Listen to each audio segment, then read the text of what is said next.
இந்த வழக்கையே திசை திருக்கிற ஒரு அயோக்கியத்தனத்தை அதிமுக செஞ்சிட்டு இருக்கு. அது அவங்களுக்கு நல்லது இல்ல. ஏற்கனவே சேராத ஒரு கூட்டத்தோட சேர்ந்து நாசமா போயிட்டாங்க. வாயை தெளிவா வச்சுக்கிட்டு ஒரு குழந்தைங்களுக்கு பாதுகாப்பு வேணும் அப்படின்னா அதுக்கான நடவடிக்கைகளை போராட்டங்களை முன்னெடுக்கிறது வேற, திசை திருப்புறது வேற. நீங்க பண்றது அயோக்கியத்தனம். அதுல நம்ம அண்ணன் தான் வந்துருவாரே, பிரச்சனைனா ஓடி ஒளிஞ்சிருவாரு. எதிர்கட்சியா ஆளுங்கட்சிகள் யாராவது மாட்டிக்கிட்டாங்க அப்படின்னா உடனே வந்து வசனம் சார், வீர வசனம் தான். சாதாரணமா நாங்க பேசுறதே கிடையாது. 41 பேர் செத்து போனாங்கயா என்னையா அப்படின்னா கையை தட்டி விட்டுட்டு பிளைட்ல ஏறி வீட்டுக்குள்ள போய் படுத்தவர் தான் 1 மாசம் கழிச்சு தான் மூஞ்சியே வெளியே தெரிஞ்சுச்சு.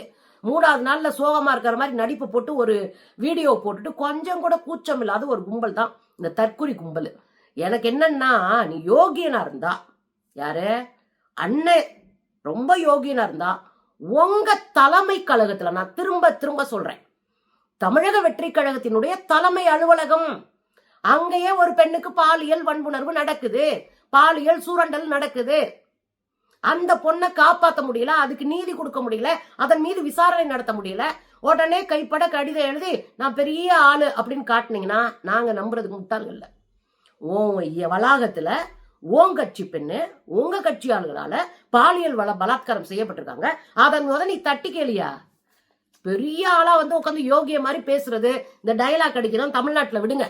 எனக்கு தெரிஞ்சுங்க, தப்பு நடக்காம 100% எந்த நாட்டிலையும் தடுக்க முடியாது. ஆனா தப்பு நடக்காம குறைக்க முடியும், தப்ப குறைக்க முடியும். அந்த குறைக்கக்கூடிய வேலையில யாராவது ஈடுபட்டா அதை உடைச்சு காலி பண்ணிட்டு நான் யோகியமா அப்படின்னு தன்னை காட்டிக்கிற அயோக்கியத்தனம் இருக்குல்ல, அதுக்கெல்லாம் சீனே கிடையாது விஜய்க்கு.